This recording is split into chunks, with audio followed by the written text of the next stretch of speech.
من الشیطان الرجیم بسم اللہ الرحمن الرحیم فرد قائم ربط ملت سے ہے تنہا کچھ نہیں موج ہے دریا میں اور بیرونی دریا کچھ نہیں انتہائی قابل قدر پیش امام شیخ پیدا حسین مظاہری ډیرو قدرمنو مشران قوم جوانان کشران السلام علیکم وعلیکم السلام ټولو نوال زه شکریا د کوم د پیش امام او د ډیرو قدرمنو مشرانو د ځوانانو د مذهبي تنظیمونو سوشل او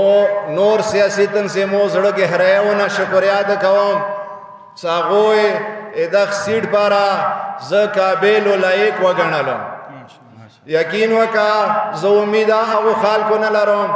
چې چا ماته دغه سکرټریشپ رضا کولو کې کردار ادا کړی دی ما سره یې وعدې کړي دي هغوی کې مشرانو ځوانانو خاص کر تنظیمو والاو انشاءالله هغوی نه زه دا امید لرم چې کومې وعدې ما سره کړي دي هغه به ما سره شانه به شانه ولاړ وي انشاءالله دین علاوه نن کوم پروګرام شوی دی مشرانو ایمو هغه صاحب زه دغه قابل وګڼلم یقین وکړه چې زه خو خپل ځان دی اهل نه ګڼم او نه مې ګڼلی دی بار بار ما دغه سیټ نه انکار اندي وجې نه کړی و بل هېڅ وجه نشته همدا یوه وجه وه چې ما د دغه سیټ خپل ځان قابل نه ګڼلو خو بیا هم هغه صاحب په حکم مشرانو کشرانو ځوانانو ډېر اصرار نه بعد ما دغه شي ته عملیه وتړله انشاءالله دا خبرې به مخکې وړو خو چې دا قوم پیش امام هغه دغه قوم چې زه دومره قدرمن وګڼلم دا یوه خبره به زړه ګهرایي ونه وکړم چې دا زه قدرمن نه یم بلکې دا ناست کوم خلک دي دا قدرمن دي زه دومره عزتمن نه یم چې دا ناست کوم خلک دي دا عزتمن دي دنیا کې یو قانون اصول شته چې جوړېدونې نه یې جوړولې والا غوټ وي څوک چې جوړول کوي هغه غوټ وي جوړېدونی غوټ نه وي نن زه به حیثیت سیکرټري دغه سټیج ته ولاړ یم دا زه نه یم غوټ چې دا چا جوړ کړی یم هغه غوټ دي خو بدقسمتي ده چې مو څوک عهده ورته میلاو شي یا سیټ ورسره میلاو شي او هغه به ورکړی دغه عوام وي خو بیا هغه عوام قدر نشته انشاءالله زه به شپه ورځې دغه عوام کې انشاءالله دوی منځ کې به ولاړ یم هر یوې مسلې کې به ورسره شریک وم انشاءالله دویمه خبرې ډېرې نه کوم انشاءالله خبرې به بیا بلې جمعې کې کوو خو مختصر دویمه خبره ده چې اکثر زه ورم که هغه مشران دي که هغه تعلیم یافته خلک دي هر سړي نه زه دا ورم چې یوه مضبوط مرکز ضرورت دی هر سړي په خولې دا خبره ده انشاءالله ټولو نه اول پریورټي به مو همدا وي چې موږ به مضبوط مرکز جوړولې کوشش کوو انشاءالله وغ مضبوط مرکز جوړولې کې زه د ټولو مشرانو ته ځوانانو ته تنظیمو والاو ته سیاسي پالټیو ته سماجي تنظیمو ته زه دا ریکویسټ کوم چې څوک هغه غواړي چې د قوم کې خدمت وکړي هغه راشوی مرکز پلیټفارم ناموسه شانه به شانه ودرېږو وایي ما دست بازو جوړ شوی که چیرې مرکز مضبوط وي مضبوط مرکز د هر چا مفادو کې دی هغه د شیعه مفادو کې دی مضبوط مرکز هغه د سنی مفادو کې دی مضبوط مرکز هغه د حکومت مفادو کې دی مضبوط مرکز که چیرې مضبوط وي مرکز ایمو به د کورمه خوشحالي به وي ترقي به وي امن به وي که مرکز مضبوط نه وي بیا د یوه خبره سر ته نه رسېږي انشاءالله مو ټولو نه اول به مو مرکز مثبتوو هغه نه بعد به بیا مخکې قدم کېږدو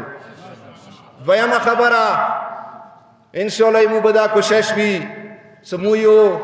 مهذب یو منظم قوم جوړ کړو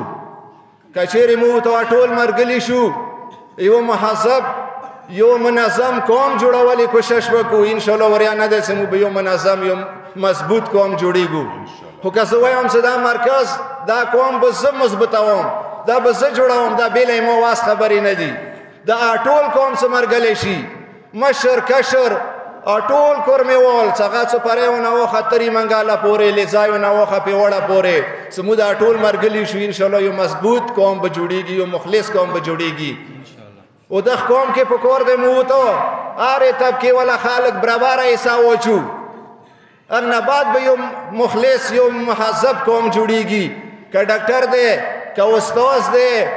که مشر دی که ځوان دی که کشر دی په کور دی ټول مو د خپله حصه وچو بیا به مو مخلص قوم جوړېږو مو به یو مهذب یو منظم قوم جوړېږو یو مثال به زه ویر کوم چې یوې زمانې کې یوې رسالې کې مو پړاو کړي وو چې یهودو نه قحط راغلو ډېر مجبور شو دیوالیا شو ملک نو بیا انګلینډ کې هغوی وه حسینه وه یخ قوم والا چې هغه به ډېر ډالر به خسته بیا به خلکو ته خپل مخ خیالو نو چې کله ملک نه توپان راغلو دیوالیا شو هغې اعلان وکړو چې زه پلنکي چاو کې ولاړی یم که چوک یهودو بینک کې پیسې جمع کوي هغه سه به زه 2 منټه ملاوېږم هغه ته به زه خپل ځان ښیم خو که ما کوم بینک کې پیسې جمع کوي مقصد مو د خبرې نه دا و چې یوه قوم پوره یوه حسینه هغه چوک ته روځي خپل ذات خرڅوي کور یې قوم پوره کوي په کور دی چې ایمو مشر ایمو کشر ایمو علم ایمو ځوان په کور دی چې ټول قوم پوره کور وکړو هغه خپل ذات خرڅ کو قوم ته کور کوي بدقسمتۍ سه مو قوم ته چو کور نه کوو هر سړی خپلو مفادو ته لګیا وي دریمه خبره امن حوالې سه شارټ کټ خبرې کوم انشاءالله امن یار چو ضرورت ہے چوک چونه دا احسان ماړوي چې زه د امن غواړم امن د سنی مفادو کیا ده امن د شیا مفادو کیا ده امن د حکومت مفاد کیا ده یار چو مفادو کې دا امن ده خدا امن به څنګه ارځي په خولې خو مو ډېر تقریرونه اورو اشیاو مشرانو تقریرونه اورو اسنیانو مشرانو تقریرونه اورو حکومت تقریرونه اورو چې امن برولو امن برولو خو ما خپل زړه سده چوکا نه آئی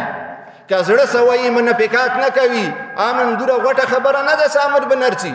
که سني وغواړي چې کور مې کې امن رولو که شیعه وغواړي چې کور مې کې امن رولو وایي مو حکمران که عادلان جوړ شي یقین وکړه بیا امن وریا خبره نه ده که صرف شیعه وغواړي چې امن برولو امن نشي ارتلای که صرف سني وغواړي چې امن برولو امن نشي ارتلای که صرف حکومت وغواړي چې امن برولو امن نشي ارتلای در درې طریقه چې میلاو شي انشاءالله امن بارسی او امام علی علیہ السلام کاول دے سو کمی علاقے کے کوم ملک حکمران عدلان نوی علی تا امن نشی ارتلائے مو حکومت نا دا امید لرو افسرانو نا دا امید لرو ستو سیا عدلان جوړ شوئے مو تا پا عدل پیسالے وکوئے مو تا پا انصاف پیسالے وکوئے انشاءاللہ کرمی کی در مشاد پارا امن وی اخیری خبرہ انشاءاللہ زه وای ما کوم قدرمن مو نه ډېر مشران دي هغه اراکین مو به انشاءالله کور مې کې د هر مظلوم مرګلتیا کوو هغه مظلوم که یهود ویلې نه وي مو انشاءالله یهود سه ولاړ یو مظلوم و دینه سوا که چا یو مظلوم دی هغه شیعه دی مو به انشاءالله شیعه سه ولاړو که هغه مظلوم یهود دی مو به یهود سه ولاړو انشاءالله مو به هرمیشه دپاره قوم پورا کار کوو زندگی بس قوم پورا تیروو انشاءالله مرګای قوم پورا خدای نه غواړو چې خدای مو ته مرګای قوم لیاره کې نصیب کې و اخر کې زه تاسو ټولو بیا شکریا ادا کوم ډیره مهرباني ډیره شکریا والسلام علیکم ورحمت الله وبرکاته